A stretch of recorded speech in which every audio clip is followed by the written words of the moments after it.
Hello children, welcome back to my channel. So మీ అందరికీ తెలుసు కదా, నేను seventh class Hindi Vasant text బుక్లోని లెసన్స్ అన్ని తెలుగులో ఎక్స్ప్లెయిన్ చేస్తున్నాను. సో మనకి ఫస్ట్ లెసన్ హమ్ పంచి ఉన్ముక్త్ గగన్కే ఆల్రెడీ అప్లోడ్ చేశాను.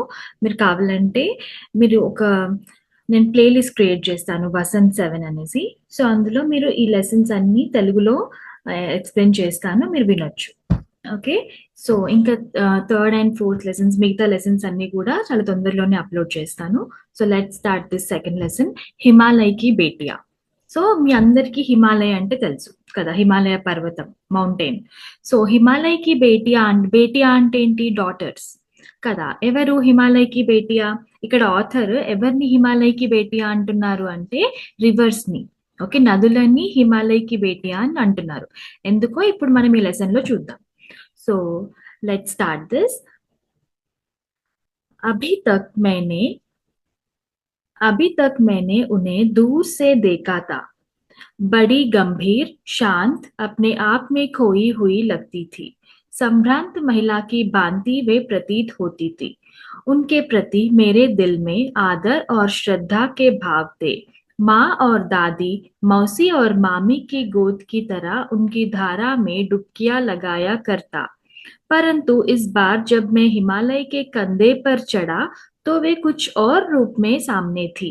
मैं हैरान था कि यही दुबली पतली गंगा, यही यमुना, यही सतलुज समतल मैदानों में उतरकर विशाल कैसे हो जाती है, इनका उछलना और कूदना.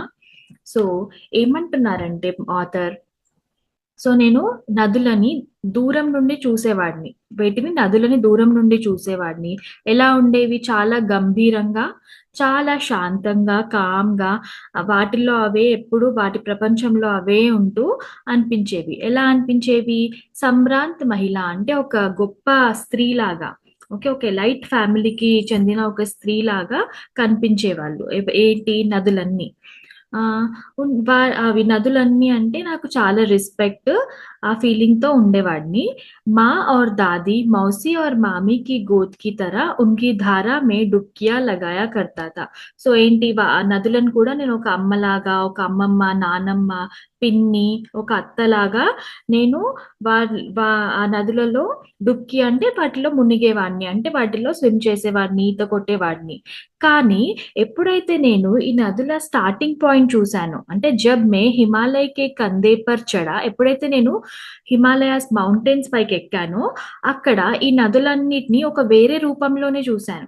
ఇప్పుడు మనకి నదులు అంటే ఏంటి? గ్రౌండ్ పైకి వచ్చిన తర్వాత అవన్నీ పెద్ద పెద్దగా, చాలా పెద్దగా ఉంటాయి, చాలా శాంతంగా, గంభీరంగా ఉంటాయి. కానీ అదే మనము హిమాలయస్ దగ్గరికి వెళ్ళి అక్కడ వీటి స్టార్టింగ్ పాయింట్ ఏదైతే ఉంటుందో అవి చూస్తే ఎలా ఉంటాయి? లైక్ స్టార్టింగ్ పాయింట్ అంటే చాలా సన్నగా, అప్పుడే స్టార్ట్ అయ్యే ఒక చిన్న దారలాగా ఉంటుంది కదా. సో అట్లా అట్లా దుబ్లి పత్లి అంటే అంత సన్న గంగా, యమున, సత్లుజ్ ఇలాంటి రివర్స్ అన్నిటినీ చూసి నేను చాలా షాక్ అయిపోయాను. అంటే ఆ స్టార్టింగ్ పాయింట్ లో ఎలా ఉన్నాయి, ఇప్పుడు ఇవి భూమి పైకి వచ్చాక ఎంత పెద్దగా, విశాలంగా, కానీ చాలా గంభీరంగా ఎలా అయిపోయాయి అనేసి నేను చాలా ఆశ్చర్యంలో ఉన్నాను అనేసి మన రచయిత అంటున్నారనమాట, ఆథర్ అంటున్నారు. సో ఇంకా ఏమంటున్నారు? ఇన్కా ఉచల్నా और कूदना,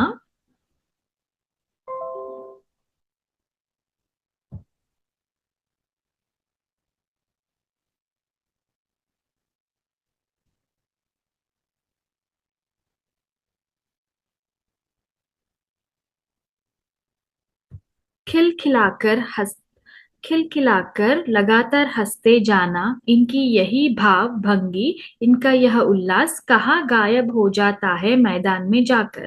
సో ఏమంటున్నారు ఇక్కడ? పైన ఎలా కిల్కిలాకర్ హస్నా అంటే అవి పారుతూ ఉంటాయి కదా, ఫ్లో అవుతూ ఉంటాయి రివర్స్ అన్ని పైన. ఎప్పుడైతే స్టార్ట్ అవుతాయో హిమాలయస్ మంచు మొత్తం కరిగి అక్కడి నుండే ఈ నదులన్నీ వస్తాయి. మనకు తెలుసు కదా, మనకి హిమాలయస్ లో ఉన్న మంచు అంతా కరిగి అవి రివర్స్ లాగా ఫామ్ అవుతాయి. సో అలా సన్నగా స్టార్ట్ అయ్యి ఇలా మన ఎర్త్ పైకొచ్చాక అవి పెద్దగా విశాలంగా తయారవుతాయన్నమాట. నదులలాగా ఫార్మ్ అవుతాయి. సో, అలా ఎప్పుడైతే అవి నదుల నుంచి స్టార్టింగ్ పాయింట్ ఉంటుందో, అక్కడ అవి ఒక చిన్న మంచి ఆడపిల్లల్లాగా, చిన్న పిల్లల్లాగా నవ్వుతూ, చేస్తూ ఉంటాయి.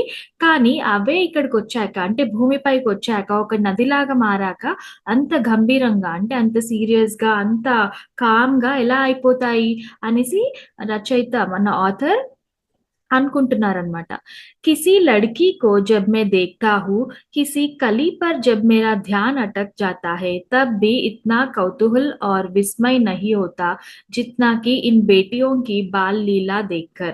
సో ఏమంటున్నారంటే నేను ఎవరైనా అమ్మాయిని లేదా పువ్వుల్ని చూస్తానో, అప్పుడు గూడా నేను అంత షాక్ అవ్వను. ఎంత అంటే ఈ నదులని ఎక్కడైతే వాటి హిమాలయాల్లో స్టార్ట్ అవుతాయో, అక్కడ చిన్న ధారలాగా స్టార్ట్ అవుతాయో, వాటిని చూసినప్పుడు నేనెంత షాకయ్యానో, నేనెంత ఆశ్చర్యపోయానో, అంత నేనెప్పుడూ ఆశ్చర్యపోలేదు అని చెప్తున్నారనమాట. అంటే యాక్చువల్‌గా ఆథర్ ఏం చెప్పాలనుకుంటున్నారు, ఎక్కడైతే ఈ నదులన్నీ స్టార్ట్ అవుతాయో హిమాలయ పర్వతాలలో, అక్కడ అవి ఒక చిన్న పిల్లల్లాగా పరుగులు తీస్తూ, చాలా సన్నగా మొదలుపెట్టి, ఇంత విశాలంగా ఎలా తయారవుతాయి, ఇంత పెద్ద పెద్ద నదుల్లాగా అవి ఎలా ఫార్మ్ అవుతున్నాయో తెలీక ఆయన అంత ఎలా ఫార్మ్ అవుతాయి అనేసి ఆయన చాలా ఆశ్చర్యపోతున్నారనమాట. कहाँ ये भागी जा रही है? वह कौन लक्ष्य है जिसने इन्हें बेचैन कर रखा है? సో కహా భాగి జా రహీ అంటే అసలెక్కడికి పరిగెడుతున్నాయి ఈ నదులన్నీ? అంటే పైన హిమాలయ పర్వతం నుండి స్టార్ట్ అయినప్పుడు అవి మెల్లగా జారుకుంటూ కిందికొస్తాయి గదా! సో అసలెక్కడికెళ్తున్నాయి? వీటి లక్ష్యం ఏంటి? అంటే గోల్ ఏంటి? అసలెక్కడికెళ్దాం అనుకుంటున్నాయి అని అంటున్నారు. अपने महान पिता का विराट प्रेम पाकर भी अगर इनका हृदय अतृप्त ही है, तो वह कौन होगा जो इनकी प्यास मिटा सकेगा? సో ఇక్కడ ఆథర్ ఏంటి హిమాలయాల్ని ఈ నదుల ఫాదర్‌లాగా చెప్తున్నారనమాట. అంటే ఆయన తండ్రిలాగా. హిమాలయాలు ఈ నదులన్నిటికి ఒక తండ్రి. ఎందుకంటే అక్కడి నుండే ఈ నదులన్నీ పుడతాయి గదా! హిమాలయాల్లో.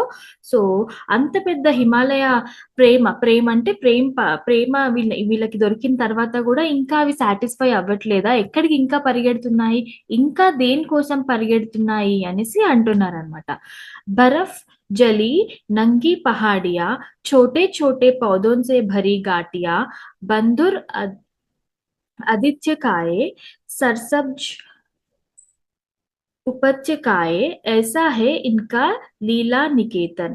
खेलते-खेलते जब ये ज़रा दूर निकल जाती है, तो देवदार, चीड़, सरो, चिनार, सफेदा, केल के जंगलों में पहुंचकर शायद इन्हें बीती बातें याद करने का मौका मिल जाता होगा.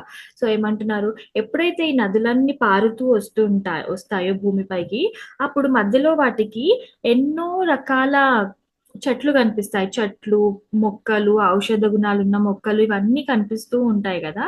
అప్పుడన్నా వాటికి వాళ్ళ నాన్న గుర్తొస్తాడా అని అంటున్నారనమాట. అంటే అవి హిమాలయాలను వదిలిపెట్టి కిందికొచ్చేస్తూ ఉంటాయి గదా!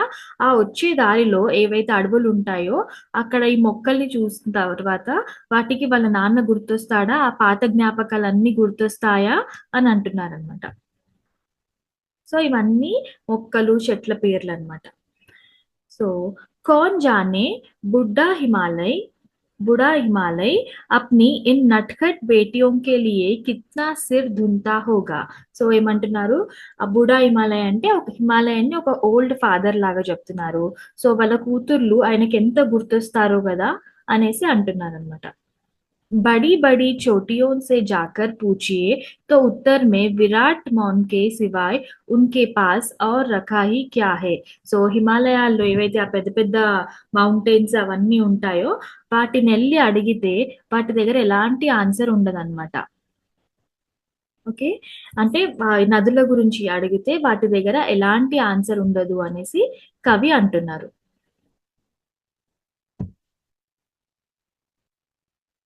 నెక్స్ట్.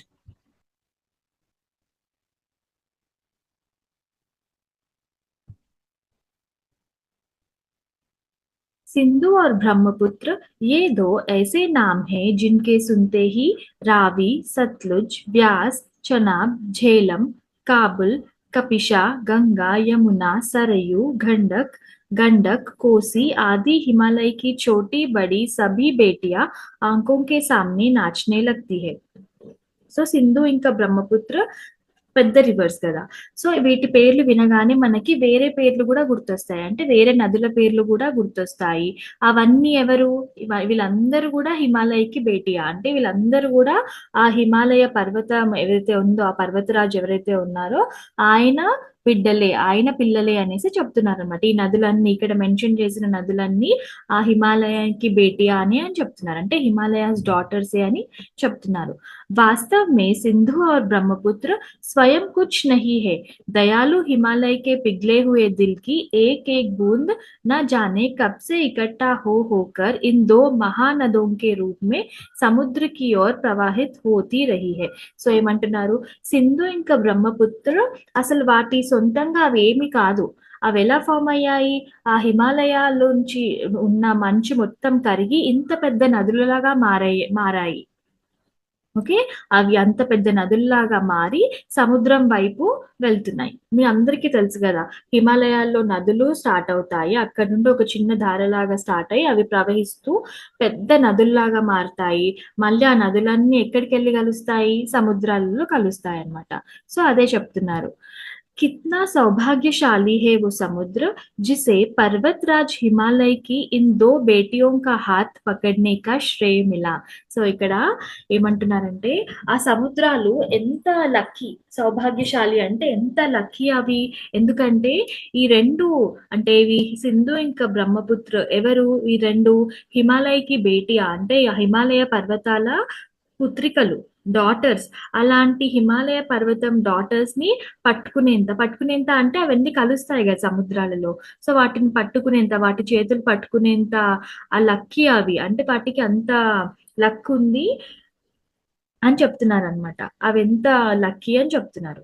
जिन्होंने मैदानों में ही इन नदियों को देखा होगा उनके ख्याल में शायद ही यह बात आ सके कि बूढ़े हिमालय की गोद में बच्चियां बनकर ये कैसे खेला करती है.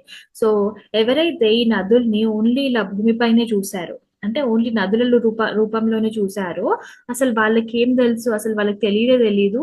అవి చిన్నప్పుడు అంటే ఏంటి, ఎప్పుడైతే ఆ హిమాలయాస్ లో స్టార్ట్ అయ్యాయో, ఆ మంచు కరిగి అదంతా స్టార్ట్ అయ్యిందో అప్పుడు అవి చిన్న పిల్లల్లాగా ఎలా ఆడేవో, చిన్న పిల్లల్లాగా ఎలా ఉండేవో అసలు ఎవరికీ తెలియదు. ఒకవేళ ఎవరైతే వెళ్ళి అక్కడ హిమాలయ పర్వతాలలో వాటి స్టార్టింగ్ పాయింట్ చూస్తారో వాళ్ళకి మాత్రమే తెలుస్తుంది. అవి కూడా ఒక చిన్న పిల్లల్లాగా ఆడుకునేవి, వాళ్ళ తండ్రి ఒళ్ళో, తండ్రి ల్యాప్ లో ఆడుకున్నాయి అని చెప్తున్నారు అనమాట. माँ बाप की गोद में नंग दड़ंग होकर खेलने वाली इन बालिकाओं का रूप पहाड़ी आदमियों के लिए आकर्षक भले ही ना हो, लेकिन मुझे तो ऐसा लुभावना प्रतीत हुआ वह रूप की हिमालयों को ससुर और समुद्र को उसका दामाद कहने में कुछ भी झिझक नहीं होती है. సో ఇంకా ఏమంటున్నారంటే ఇవి ఈ చిన్నగా ఎప్పుడైతే మొదలవుతాయో ఈ నదులన్నీ, వాటిని చూడడం అక్కడున్న వాళ్ళకు, ఓకే. పహాడీ ఆద్మియో అంటే ఆ పహాడ్ అంటే పర్వతాలు అవన్నీ గదా. అక్కడుండే వాళ్ళకి ఏం పెద్దగా కొత్త ఏం కాదేమో, వాళ్ళేం పెద్దగా ఆశ్చర్యపోరేమో. కానీ నాలాంటి వాళ్ళకు, లైక్ ఎప్పుడో ఫస్ట్ టైమ్ హిమాలయాస్‌ని చూసిన వాళ్ళకి మాత్రము ఇది చాలా సర్ప్రైజింగ్ థింగ్. నేను చాలా షాక్ అవుతున్నాను. ఎందుకంటే ఇంత పెద్ద నదుల్ని చూసిన వాళ్ళము, ఆ నదుల పాయింట్ ఏదైతే ఎక్కడైతే అవి స్టార్ట్ అవుతున్నాయో అంత చిన్నగా చూస్తే నాకు మాత్రం చాలా ఆశ్చర్యంగా, అట్రాక్టివ్‌గా ఉంది. ఇంకా ఏమంటున్నారిక్కడ, సో ఇప్పుడు ఈ నదులన్నిటిని హిమాలయాస్ డాటర్స్ అంటున్నారు కదా. సో ఈ నదులన్నీ వెళ్ళి ఎక్కడ కలుస్తాయి, సముద్రాలలో. సో అందుకే మన ఆథర్ ఎలా పోలుస్తున్నారు అంటే హిమాలయాస్ నేమో ఈ నదుల యొక్క ఫాదర్ లాగా, మళ్ళీ సముద్రాలని హిమాలయ సన్ ఇన్ లా లాగా, అంటే అల్లుడిలాగా. ఎందుకంటే వాళ్ళ కూతుర్లు వెళ్ళి ఆ సముద్రంలో కలుస్తున్నాయి కాబట్టి హిమాలయాస్ కి ఈ నదులన్నీ కూతుర్లు, మళ్ళీ ఆ సముద్రం ఏమో అల్లుడిలాగా పోలుస్తున్నారు అనమాట. ఓకే. ససుర్ అంటేనేమో ఫాదర్ ఇన్ లా, దామాద్ అంటే son in law. Okay.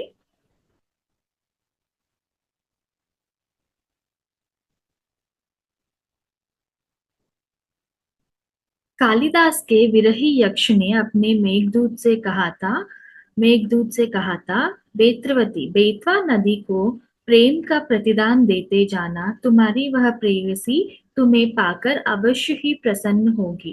So ఒకటి మేఘదూత్ అనేది ఒక స్టోరీ ఉంటుందన్నమాట. అది కాళిదాసు రాశారు. సో అందులో ఏంటంటే ఒక లైక్ ఇద్దరు ఉంటారు. లైక్ ఒక ఏమంటారు లైక్ ఒక అబ్బాయి ఉంటాడు. సో తన ప్రేయసిని మిస్ అవుతూ ఉంటాడనమాట ఎందుకో. సో అది సో తనకి ఒక మెసేజ్ పంపించాలి అనేసి మేఘాల ద్వారా మెసేజ్ పంపిస్తారు. అలా ఉంటుంది ఆ స్టోరీ. సో అందులో ఈ వేత్రవతి అనే నది ఏదైతే ఉంటుందో అది మీడియం గా తనకి మెసేజ్ పంపిస్తాడనమాట. దాంతో చెప్తూ ఉంటాడు. అలా ఏదో ఉంటుందన్నమాట ఆ స్టోరీలో. సో ఇక్కడ ఏమంటున్నారు, यह बात इन चंचल नदियों को देखकर मुझे अचानक याद आ गई और सोचा कि शायद उस महाकवि को भी నదియోం కా సచేతన్ రూప్ పసంద్ తా. సో తను ఏమంటున్నారంటే ఆథర్, మేబీ ఆ మహాకవి ఎవరు ఇక్కడ, కాళిదాస్ కి కూడా ఈ నదులు అంటే చాలా ఇష్టం. సచేతన్ రూప్ అంటే అలా ముందుగా ఉండే రూపం అంటేనే చాలా ఇష్టమేమో. అందుకే ఈ నదుల గురించి పోయంలో తను రాసిన కథలో చెప్పారు అనేసి అంటున్నారనమాట.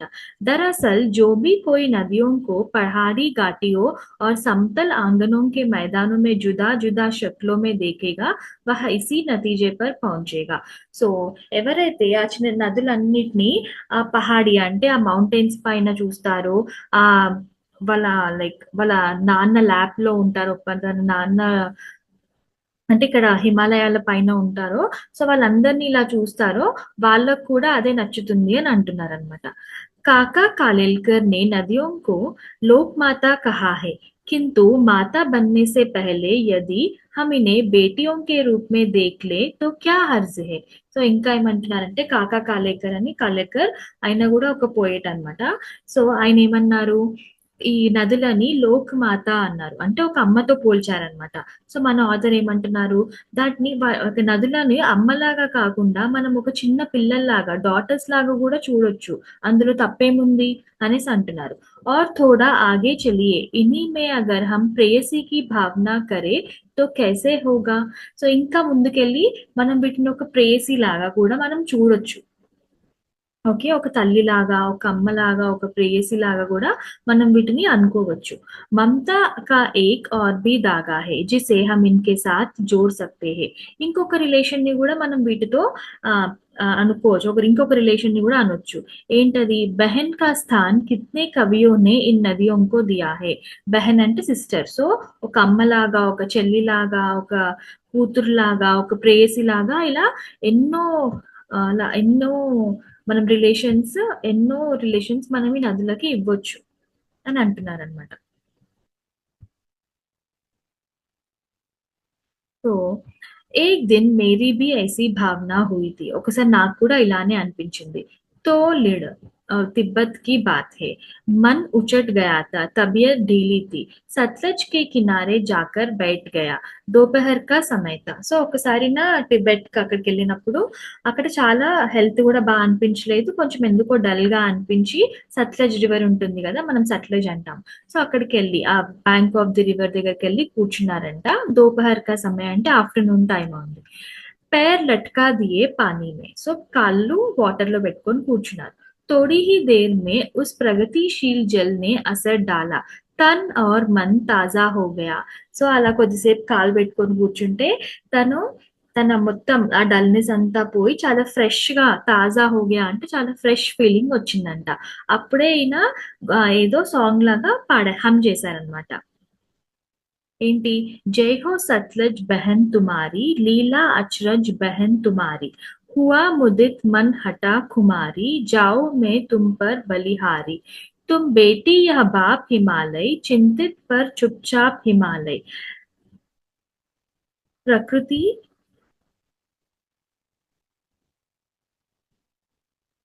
प्रकृति नटी के चित्रित पट पर अनुपम अद्भुत छाप హిమాలయ్, జై హో Sutlej బెహన్ తుమారి.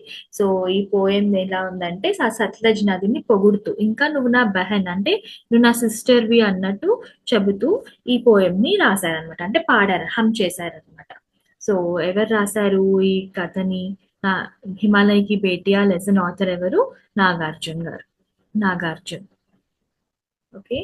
Okay, children, I hope you understood this explanation. If you have any doubts, you can comment down in the comment section. Okay, మళ్ళీ థర్డ్ లెసన్ తో కలుద్దాము. Bye bye.